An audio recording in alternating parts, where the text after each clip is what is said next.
हाय दोस्तों, good morning. कैसे आप सब? मैं आपका मित्र एल एस बाग आप सभी को स्वागत करता हूं हमारा छोटा सा यूट्यूब चैनल बाग लर्निंग स्टेशन पर।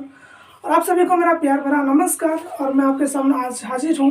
जैसे कि आप जानते हैं KBS PRT का एग्जाम अभी तो शुरू हो गया 21 तारीख से। और मेरा जो एग्जाम था 21 तारीख यानी कि फर्स्ट डे का फर्स्ट टिप मेरा एग्जाम था KBS PRT का। और मेरा जो एक्सपीरियंस कैसा है, एग्जाम एक्सपीरियंस, मैं वही आपके साथ शेयर करने वाला हूँ। और साथ ही साथ कुछ आपको एग्जाम टिप्स दूंगा जिसकी मदद से आप बहुत ही आसानी से बहुत ही अच्छा स्कोर कर पाएंगे KBS PRT के एग्जाम में। तो पहले मैं आपको बता दूं, इंग्लिश सेक्शन से हम शुरू करते हैं।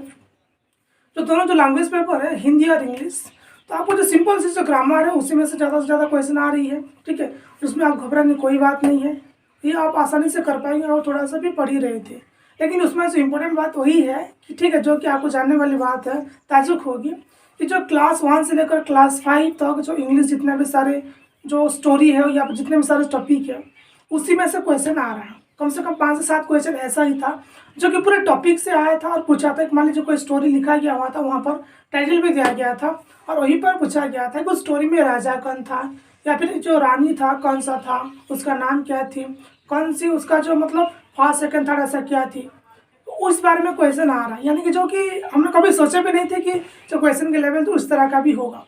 लेकिन हम तो ग्रामर हो गया, इतना इतना बहुत सारे कुछ पढ़े, लेकिन उसको हम छोड़ दिए थे। और इसकी वजह से मेरा क्या हुआ, कुछ क्वेश्चन से 5-7 क्वेश्चन तो इंग्लिश की बात करें या फिर हिंदी, दोनों में 5-5 क्वेश्चन ऐसे जो था जो कि मैंने किया तो हूँ, लेकिन उसमें कंफर्मेशन नहीं है कि वो अच्छा मार्क होगा मेरा। ठीक है, यानी कि 5-5 जो क्वेश्चन 10 अगर मान ले तो माइनस हो गया पूरी तरह से। हो सकता है कि उसमें से 1-2 राइट भी हो जाए, लेकिन मैंने जो किया भी हूँ क्या मैं कॉन्फिडेंस से नहीं किया, क्योंकि मैंने उसको पढ़ा नहीं था, उस स्टोरी को सुना भी नहीं था उससे पहले, कभी सोचा नहीं था कि उसमें से क्वेश्चन आएगा।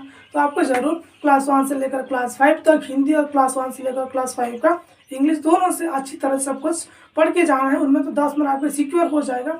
और साथ ही जो ग्रामर नॉर्मल से आ रही है वो आप आसानी से कर पाएंगे। ठीक है, ये तो हो गया लैंग्वेज पेपर की बात। अगर हम मैथ की बात करें तो मैथ का जो क्वेश्चन लेवल है इतना भी हार्ड नहीं है, आप बहुत आसानी से क्लिक कर सकते हैं। अगर आप प्रिपरेशन आप कर ही रहे थे उससे पहले, SSC का हो या फिर कोई भी स्टेट लेवल की जो एग्ज़ाम होती है, अगर आप प्रिपरेशन कर रहे थे तो आपके लिए आसानी होगा।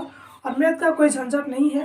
और उसमें अगर मेंसुरेशन की अगर हम बात करें तो उसमें से वॉल्यूम और जो हो कौन सा आ रहा है, हमारा जो एरिया है, दोनों से क्वेश्चन आ रहा है, ये आपको देखकर जाना ही पड़ेगा और ज़्यादा कुछ नहीं आ रहा है। ठीक है, अगर हम अरिथमेटिक सेक्शन की बात करें जैसे कि LCM HCF हो गया, प्रॉफिट लॉस हो गया, सिंपल इंटरेस्ट हो गया, ठीक है, और जैसे कि सिंप्लीफिकेशन, नंबर सिस्टम, उसी में से ज़्यादा क्वेश्चन आ रहा है। ठीक है, उसी को आप अच्छी तरह से देखकर जाइए। और एक आ रहा था कौन सा, फ्रैक्शन के बाद आ रहा है। ठीक है, जैसे कि फ्रैक्शन को असेंडिंग ऑर्डर या फिर डिसेंडिंग ऑर्डर में उसको लिखना, उस तरह का क्वेश्चन आ रहा है।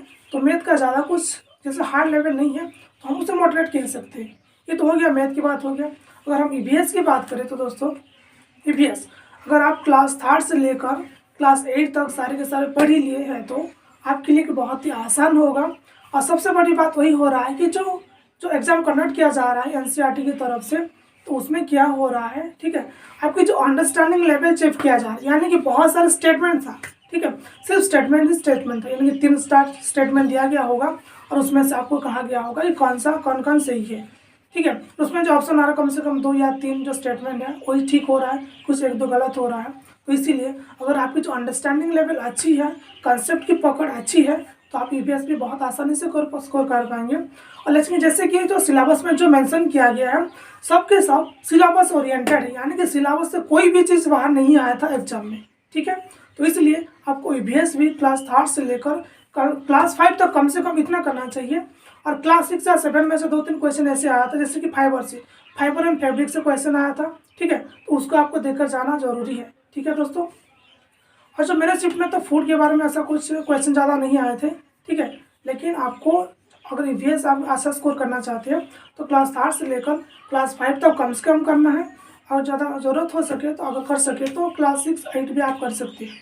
ठीक है, ये तो हो गया EVS की बात हो गया। अब हम देखते हैं जैसे कि कंप्यूटर लैंग्वेज में, उसमें भी सिंपल से क्वेश्चन आ रही है, जैसे कि नॉर्मल अगर फंडामेंटल आपकी क्लियर है तो ये आप आसानी से कर पाएंगे, उसमें कुछ झंझट नहीं है। ठीक है, तो रीजनिंग की बात करें तो उसमें सारा डायरेक्शन में आ रहा है, कुछ क्वेश्चन 1-2 आ रहा है। ठीक है, और साथ ही इसके वेन डायग्राम क्या आ रहा है। ठीक है, और जो रीजनिंग में और एक पार्ट आ रहा है असर्शन और रीजनिंग जो आ रहा है, यानी कि स्टेटमेंट वाला क्वेश्चन वही भी आ रहा है। और क्या एज रिलेटेड क्वेश्चन शायद 1 या 2 आया था। तो उसमें तो 5 क्वेश्चन है, ये भी सिंपल ही आप आसानी से कर पाएंगे, ठीक है।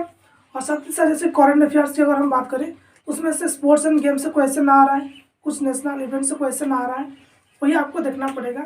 लेकिन मैं तो इतना अवेयर नहीं हूँ, यानी कि देखता हूँ, लेकिन जो 1-2 क्वेश्चन आया था उसमें से, यानी कि 10 क्वेश्चन से जीके का जो आया था करंट अफेयर्स का, 10 में से कम 4 या 5 मेरा सही हुआ है, बाकी 5 पूरी तरह से गलत हुआ है, ठीक है। वही मैं चेक भी कर चुका हूँ। तो जो क्वेश्चन की लेवल अगर हम बात करें तो नॉर्मली आ रही है, लेकिन बेसिकली आपको फोकस देना है हिंदी और लैंग्वेज पेपर जो है, हिंदी इंग्लिश दोनों को क्लास 3 से लेकर या फिर क्लास 1 से 5 तक ही आपको पढ़कर जाना है। तो अभी आपकी जो होगा कम से कम 8 से 10 मार्क आप दूसरों से ज़्यादा स्कोर कर पाएंगे। और बाकी जो रिमेनिंग पार्ट रखिए हर किसी का एवरेज ही होगा। लेकिन जो एग्ज़ाम था, जो 21 तारीख का जो फर्स्ट शिफ्ट का जो एग्ज़ाम था, जितने भी सारे स्टूडेंट थे, एस्पिरेंट थे KBS PRT का, उन्हीं लोगों से मैंने बात किया कि सभी का जो प्रॉब्लम था वही था, हिंदी और जो इंग्लिश का जो क्वेश्चन ऐसा टॉपिक से आया था उसे किसी ने भी पढ़कर नहीं गया था। लेकिन EVS की बात करूँ तो मैं EVS पढ़कर गया था, लेकिन हिंदी और इंग्लिश जो था सारे टॉपिक में पढ़ के नहीं गया था, इसलिए मेरा 10 मार्क तो शायद हो सकता है उसमें से कुछ ठीक हो, लेकिन कुछ गलत भी हो जाएगा। तो दोस्तों जितना हो सके इस वीडियो हर किसी को शेयर कीजिए, अपने दोस्तों को शेयर कीजिए। अगर आपकी एग्ज़ाम है तो आपको ज़रूर करके जाना है, तब आप बहुत अच्छा स्कोर कर पाएंगे KBS PRT में, ठीक है दोस्तों। फिर मिलते हैं, जय हिंद।